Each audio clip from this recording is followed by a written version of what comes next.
Bueno, estábamos acá. En principio, les decía, esto es un esquema que intenta ser didáctico, o sea, simplificado, o sea, no es muy realista, pues está totalmente desproporcionado, pero pone los actores principales de lo que es los efectos adversos a nivel de la parte alta del tubo digestivo. En particular, lo que está mostrando es el estómago.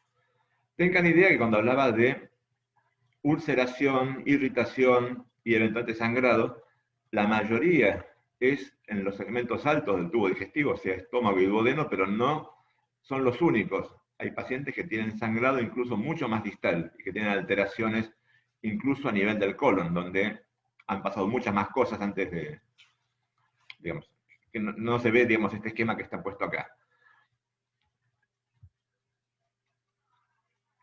Acá hay un... ¿Ven bien el esquema? Sí. Ok. El cuadrado grande de acá arriba intenta representar las células parietales del estómago. Las células parietales del estómago son las que fabrican el ácido clorhídrico. ¿Se acuerdan que el estómago tiene ácido clorhídrico? Bueno, estas células son las que lo fabrican. Hay toda una vía de control que no vamos a discutir porque no nos interesa, digamos, para lo que tenemos que hablar, pero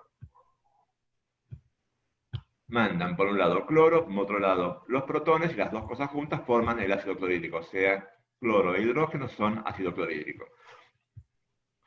Este rectángulo que está acá abajo intenta representar las células epiteliales de la mucosa gástrica. Estas células, que son mucho más abundantes que las otras, son las que fabrican la mucina. ¿Qué cosa es la mucina? Okay. ¿Un aminoácido? La mucina es una proteína. Secreción salivales, ¿no? No, eso es la ptialina. La mucina es una cosa... Se forma moco. Moco, exactamente. El real moco es proteína. La proteína del moco se llama mucina. Y hay varios tipos diferentes de mucina. Esta es la mucina del estómago que está fabricada por estas células epiteliales. Eso es una glicoproteína, se lo pueden olvidar, digamos. La parte importante es que ese moco es la capa defensiva que tiene el estómago para que el ácido no lo destruya. O sea, la principal barrera que defiende a toda esta estructura de que este ácido que está siendo secretado no le haga daño es básicamente la mucina.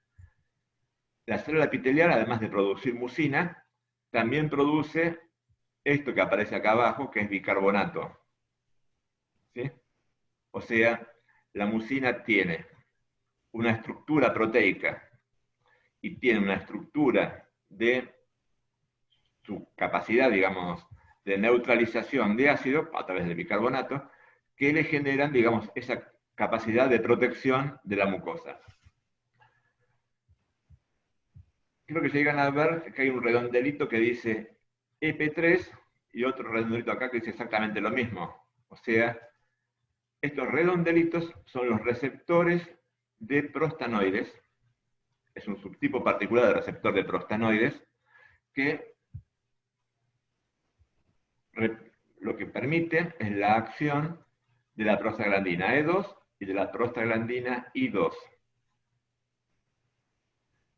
Estas prostaglandinas, las dos, actuando en el receptor EP3, y no hace falta que se acuerden cómo se llama el receptor, en la célula parietal, lo que van a hacer, ven que tiene un menos puesto acá, es inhibir la producción de ácido.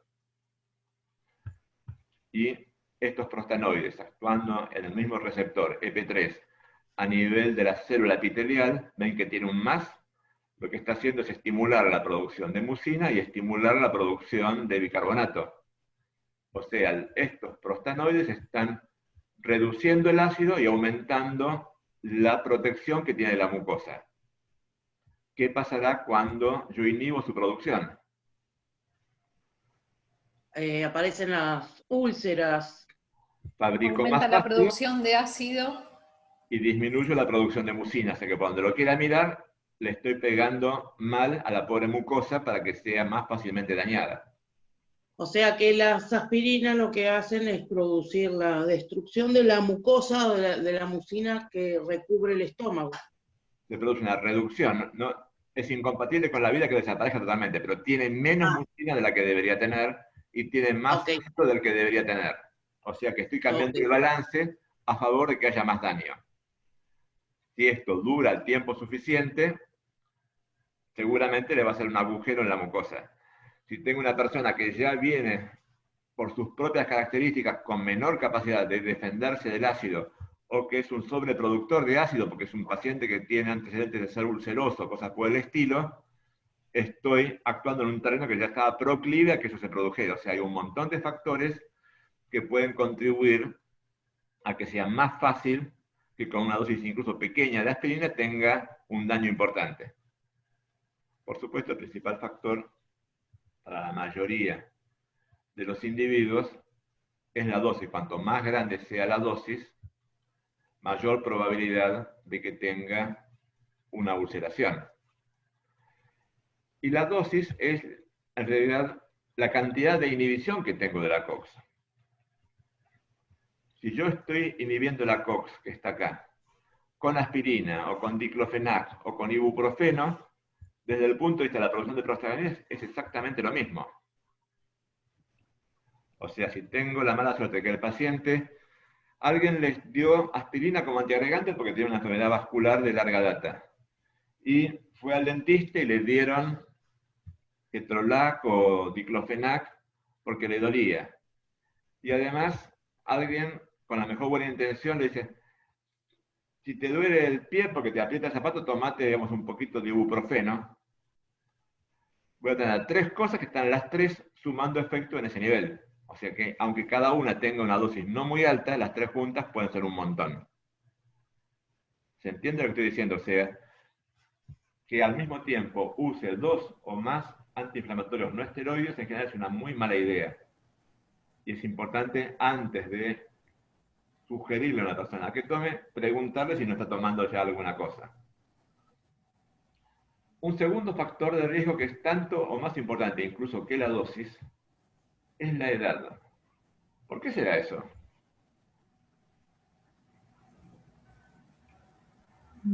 Porque las funciones están disminuidas. Porque las funciones están disminuidas. Exactamente es eso. O sea, con el envejecimiento, la velocidad de recambio de esta mucosa va a estar disminuida.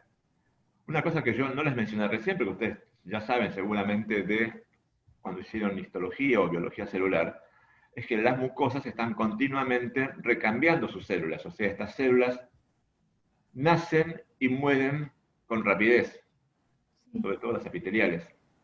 O sea, esta que tengo ahora, la voy a buscar mañana y seguramente esta ya no va a estar y va a haber otra que la reemplazó.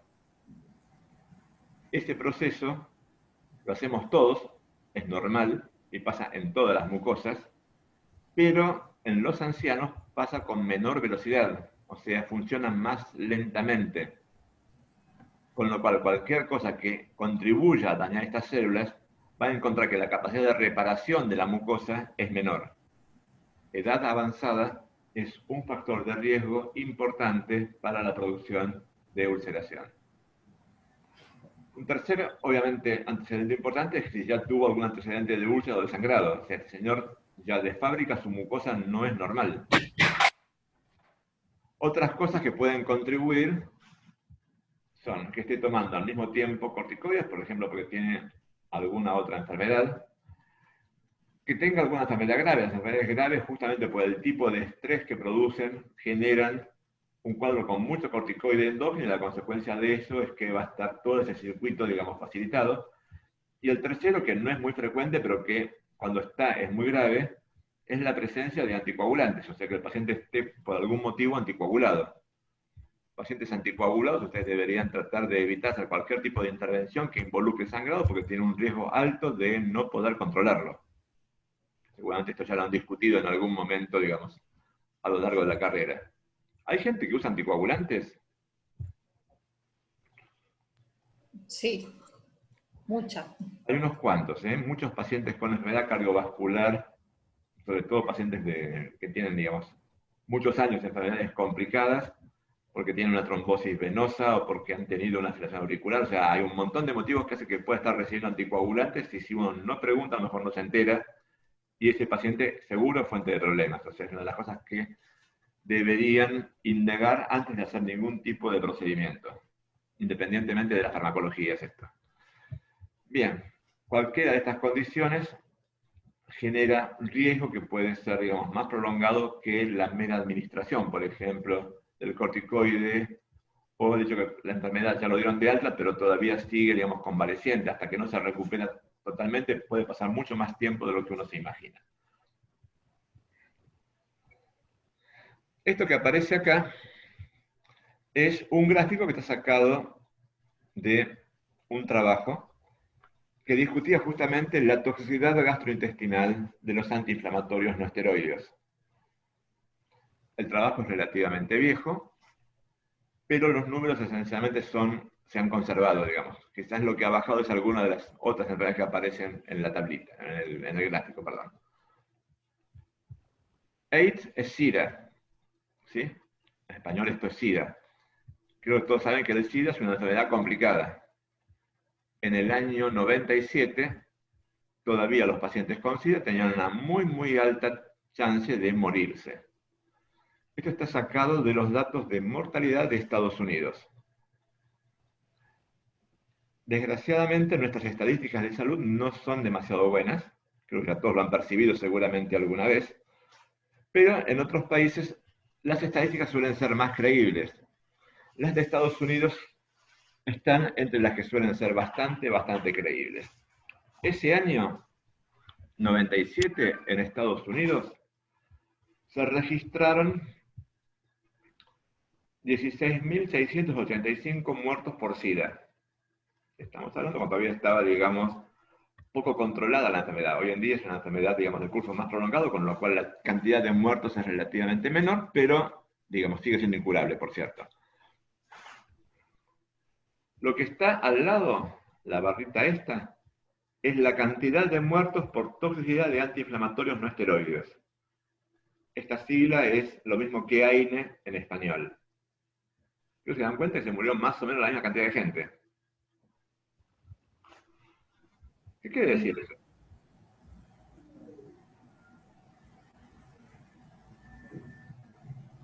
¿Quiere decir algo? Que es potencialmente peligroso el uso no controlado. Exactamente.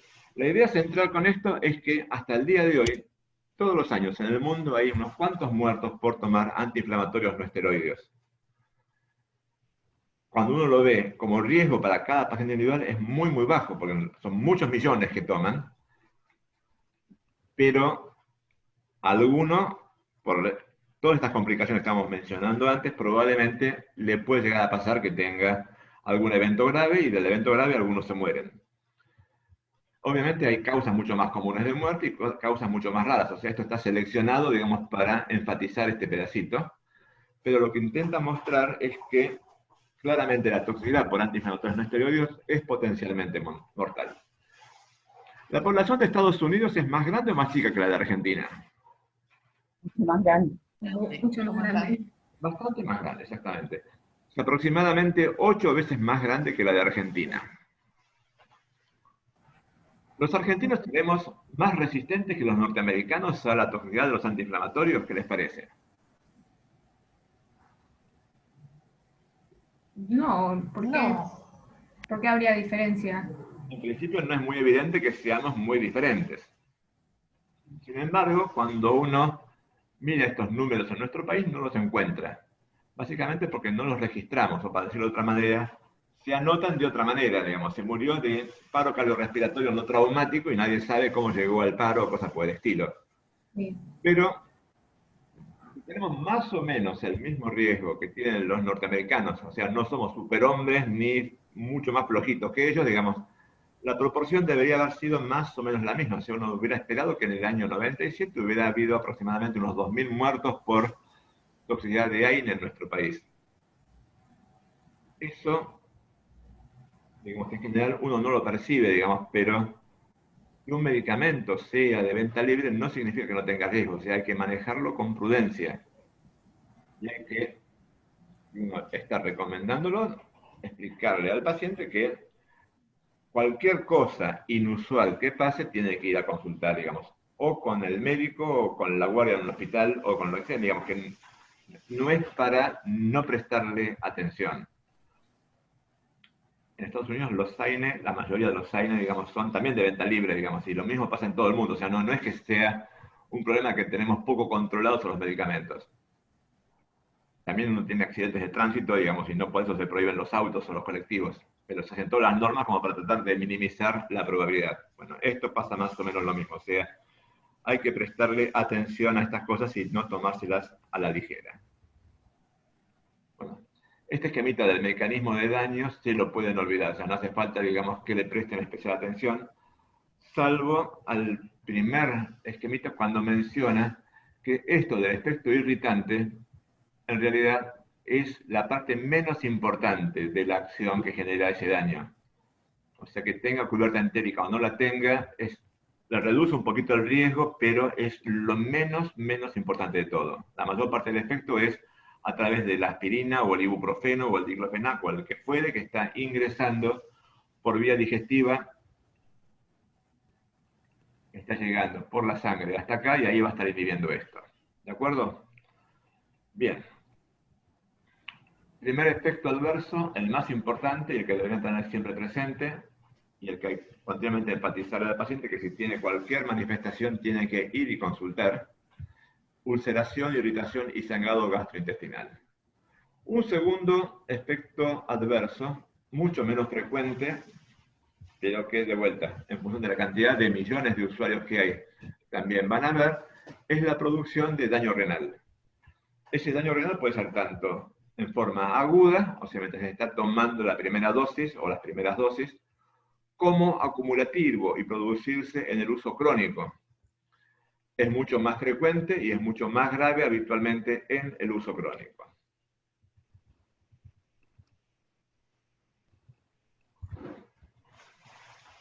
Esto que aparece acá intenta mostrarles un nefrón, mucho más parecido a la realidad de lo que son los nefrones, de lo que vimos la vez pasada cuando estábamos haciendo el dibujito del nefrón hipotético. ¿Sí? Esto que está un color más oscurito acá arriba, la corteza. Esto es la parte externa de la médula y esta es la parte interna de la médula. ¿Sí? Esto que está acá es el glomérulo, ¿sí? Los distintos tipos de túbulos y finalmente, digamos, lo que va a ser el tubo colector. La parte interesante de todo esto es que todos los redondelitos, ven que hay un montón de redondelitos de colores, Sí. son distintos tipos de prostaglandinas, ¿sí? Y prostanoides, para decirlo más adecuadamente. Prostaglandina I2, prostaglandina E2, tromboxano A2 y prostaglandina F2 alfa, que son las que mencionamos que le iban a prestar especial atención al principio, digamos, de la discusión de prostanoides. Están por todos lados y en cada uno de esos lugares tienen una función importante. O sea, hay un montón de funciones que son reguladas por la actividad de prostanoides a nivel del riñón, tanto a nivel glomerular como tubular, e incluso a nivel de los vasos. ¿Hay vasos sanguíneos acá? No están en el dibujo, pero ¿hay vasos sanguíneos? Sí. Obviamente que hay vasos sanguíneos y son tremendamente importantes para que esto funcione. Hay vasos sanguíneos para darle sangre al glomérulo, ¿sí? Que de hecho está mínimamente expresado, digamos, ven esta cosita roja que se ve ahí. Eso intenta mostrar justamente la arteriola aferente y la arteriola eferente. Lo mismo acá arriba. ¿Sí? Lo que llegan a ver que tiene puesto el cartelito arteriola aferente y arteriola eferente. ¿Sí? Lo mismo pasa en el de abajo. Pero además hay vasos que están bajando por acá, que eran los vasos recta, que en algún momento les habrán mencionado, que son los que se encargan de reabsorber todo lo que se está reabsorbiendo a nivel tubular. Es lo que permite, digamos, que el riñón haga ese trabajo que habíamos dicho el otro día de reabsorción. Bien, de todos estos puntos, no vamos a analizarlos todos porque no tiene sentido, digamos, que los analicemos en detalle, pero todos son relevantes. Con lo cual, cada vez que se inhibe la producción de prostanoides, alguna cosa en el riñón va a estar siendo afectada, y muy probablemente varias. Yo creo que el otro día, lo llegamos a mencionar, pero no estoy seguro, que el riñón tenía capacidad de autorregulación. ¿Se acuerdan que habíamos hablado algo de eso? Sí. Sí, ¿Qué era eso? ¿De qué hablábamos? del sistema renina-angiotensina. Del sistema renina-angiotensina, y hablábamos también de que si me caía la presión, igual el riñón seguía funcionando porque se las arreglaba para que la presión dentro del glomérulo no bajara. ¿Cómo hacía eso?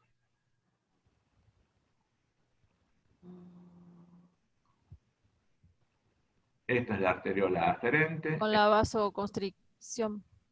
Bien. ¿La vasoconstricción de quién?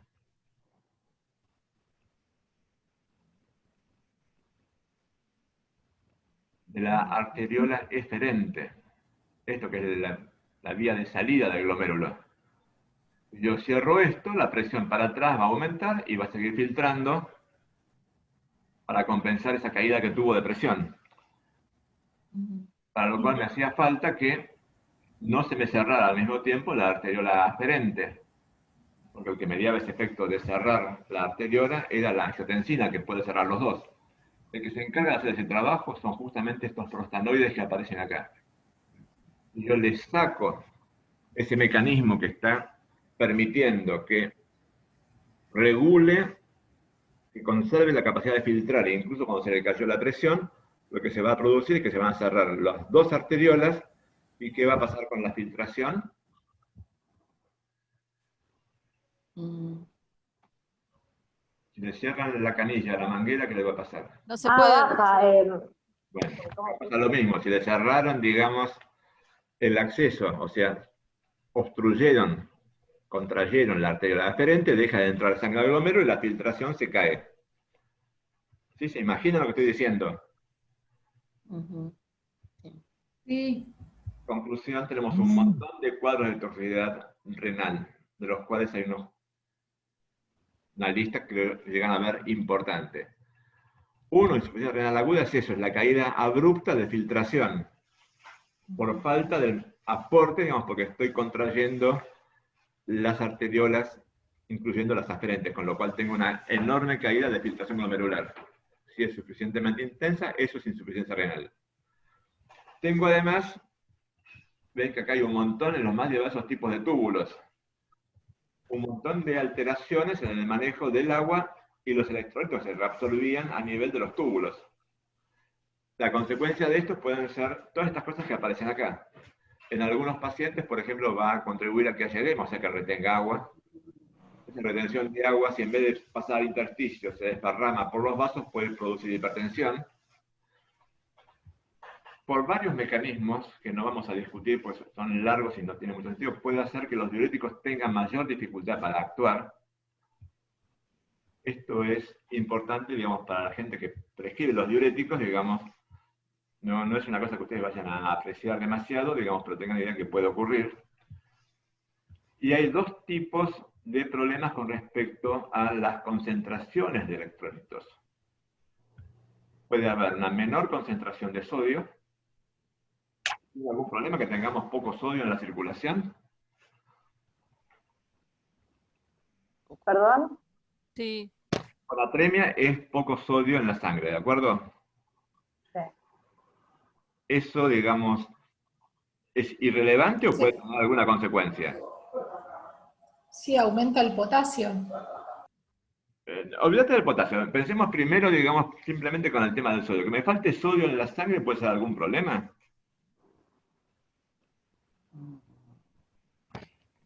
Sí. Obviamente. Sin sodio no podemos vivir, evidentemente, pero incluso si te baja el sodio lo suficiente, aparecen convulsiones, aparecen un montón de manifestaciones de alteración del funcionamiento de las células excitables. Convulsiones es el más característico, o sea, no es bueno que uno tenga hiponatremia. La otra alteración de electrolitos que puede haber es que me aumenta el potasio. Y la hipercalemia también es muy mala, esto puede producir paro cardíaco y otra cantidad de cosas. O sea, eventualmente, digamos, la toxicidad renal de los antiinflamatorios no esteroides puede llegar a ser importante. Denme un segundito y ya vengo.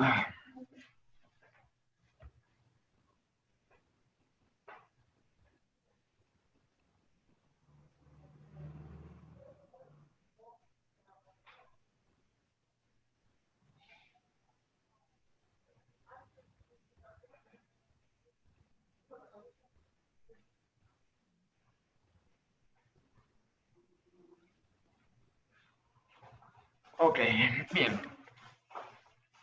En definitiva, es muy malo tener toxicidad renal por antiinflamatorios. Es muy poco frecuente, pero de vuelta, todos los años alguno aparece.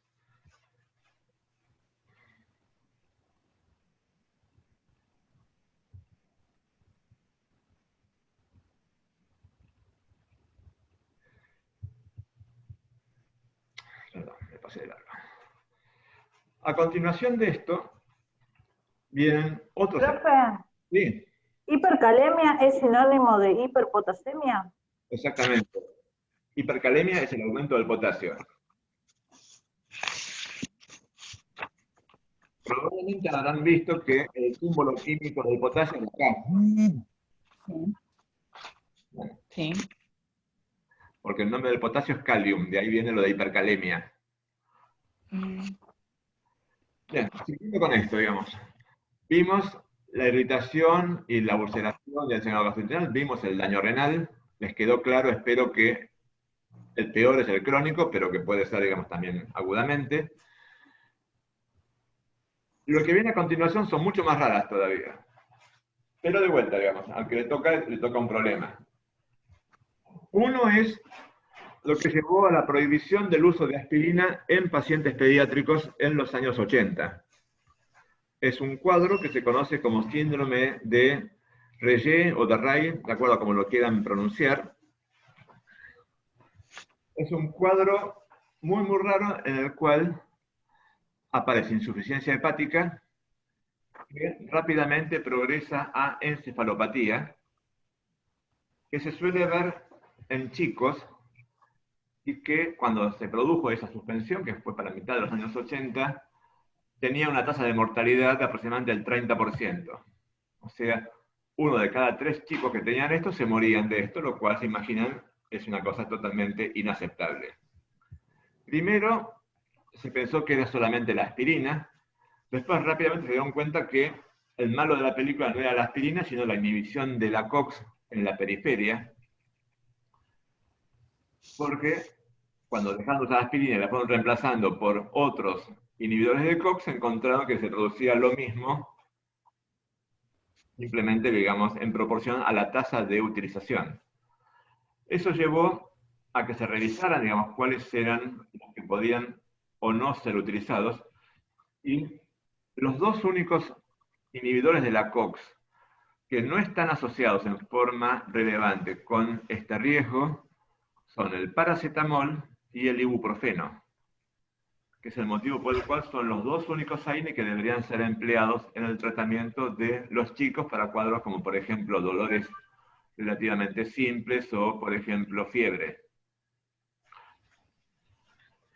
Este síndrome se produce fundamentalmente por una alteración a nivel de las mitocondrias, que tiene un montón de explicaciones y no hace falta que nos metamos a discutirlo, pero sí que sepan, digamos, que no se debería emplear ni aspirina ni la mayor parte de los inflamatorios en pacientes pediátricos, justamente por este riesgo, que es pequeño, pero es grave. La probabilidad de esto es algo así como 1 en 1.000.000, o sea, estamos hablando de una cosa muy rara, digamos, pero de vuelta. También es más raro sacarse, qué sé yo, el 15 y siempre hay alguno que se lo saca. O sacarse, digamos, una lotería, digamos, y también hay ganadores. Otro fenómeno, ¿Y la aspirineta que le dan a los chicos qué tiene? ¿En un menor contenido? La aspirineta que le daban a los chicos, se la daban a los chicos, pero no se la deberían dar ahora a los chicos. Cuando yo era chico se usaba aspirineta y se usaba muchísimo. Ahí fue que aparecieron estas cosas, justamente, digamos. Hoy en día, digamos, la aspirineta no se emplea más en pacientes pediátricos, o no se debería emplear más en pacientes pediátricos. Puede haber situaciones excepcionales que lo justifiquen, por ejemplo, alguna enfermedad reumática, por ejemplo, artritis reumatoidea juvenil, ese tipo de cosas, pero normalmente, digamos, la aspirineta no es para uso pediátrico, sino que la emplean los cardiólogos para hacer la antiagregación plaquetaria. Bueno, siguiendo con esto. El siguiente en la lista es la producción de broncoespasmo. ¿Sí? Eso a veces lo van a escuchar que la gente habla de que tiene alergia a la aspirina y que eso le da cuadros de broncoespasmo. Broncoespasmo es como si fuera asmático, o sea, tiene un episodio de contracción a nivel del músculo liso de los bronquíolos y eso produce falta de aire y eventualmente, digamos, una caída incluso de la saturación de oxígeno, o sea, es una cosa que puede llegar a ser importante.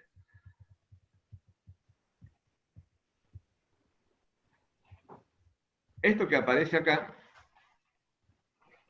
es lo que ocurre normalmente en cualquiera de nosotros. O sea, esto que está ilustrado acá es un mecanismo normal de lo que pasa a nivel de la mucosa respiratoria. ¿Sí? Creo que llegan a ver esta línea que estoy marcando, que intenta representar la capa de células epiteliales en la mucosa respiratoria. ¿Sí? ¿La ven? Sí. Bien. Hay cantidad de señales que pueden producir estimulación y agresión a esta mucosa, o sea, cantidad de injurias. Por ejemplo, hay virus, ahora estamos con la pandemia, con lo cual todo el mundo lo tiene recontra presente esto, pero puede ser humo del cigarrillo, y de ahí para abajo hay una extensa lista de otras señales. Todo esto injuria a la mucosa, se va a producir la respuesta inflamatoria, donde a nivel de la mucosa respiratoria los actores son unos cuantos. Uno de los relevantes es este grandote azul-violeta que hay abajo a la izquierda, que son los mastocitos. ¿Qué eran los mastocitos?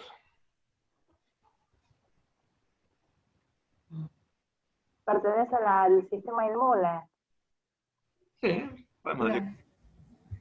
¿Y qué más me pueden decir? Los macrófagos. Sensaban células que sensaban citoquinas. Fabricaba los leucotrienos, y no me acuerdo más. Y son células móviles. eso me acuerdo. Los mastocitos no son muy móviles, no te creas, son poco móviles en todo caso. Los mastocitos, lo que hemos charlado la vez pasada, y seguramente han discutido en algún momento, es que tienen gránulos.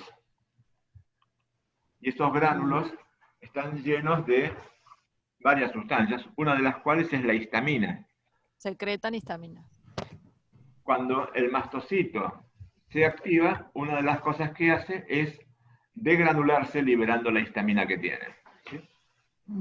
Este cree que el mastocito, además de la secreción de histamina, que es esto que aparece aquí abajo, y otra cantidad de cosas, digamos, que no vamos a analizar en relación a lo que estamos discutiendo, es un gran especialista en usar ácido araquidónico y fabricar varias cosas.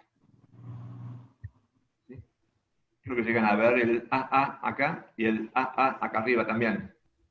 Sí. Bien. AA es el ácido araquidónico. Cuando lo toma con la ciclooxigenasa, lo que va a estar fabricando, entre otras cosas, no es la única, es prostaglandina E2. Esta prostaglandina E2 en el mastocito, entre otras funciones relevantes que tiene, está la de inhibir. ¿Ven que hay una rayita que termina en un tope? Inhibir a esta. ¿Ven que dice 5-LO? Sí. 5-LO es 5-lipooxigenasa. La 5-lipooxigenasa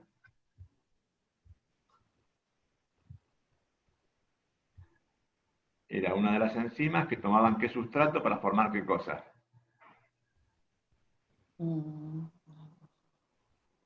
el ácido araquidónico Perfecto. Para formar ay, no sé, es muy largo. leucotrienos. La 5-lipoxigenasa es la que forma leucotrienos. ¿Sí? La 5-lipoxigenasa a partir de ácido araquidónico lo que forma son leucotrienos. El primer leucotrieno que se va a formar es este que aparece acá, se lo pueden olvidar, se llama leucotrieno A4, que va a dar origen a otros leucotrienos. Los que no se pueden olvidar son estos que vienen para acá abajo, que genéricamente se conocen como cisteínil leucotrienos, y que incluye estos tres que están puestos acá: el leucotrieno C4, el leucotrieno D4 y el leucotrieno E4. ¿Escucharon hablar alguna vez de una sustancia que se llama glutatión? ¿Les dice algo la palabra glutatión? No, No. No. al menos yo no recuerdo. El leucotrieno A4, que es este precursor, el primero que se forma, es la glutatión, es una molécula reactiva. Se le pega glutatión, que es una cosa que usa la célula para inactivar moléculas reactivas, y arma el leucotrieno C4. El glutatión es un tripéptido, o sea, ¿está hecho de qué? De péptidos. De péptidos. Si es un péptido, ¿está hecho de qué cosa? Proteína. No escuché. De capas de lípidos. Los péptidos están hechos de aminoácidos, ¿me pueden creer? ¿Escucharon alguna vez que los péptidos están construidos con aminoácidos? Sí.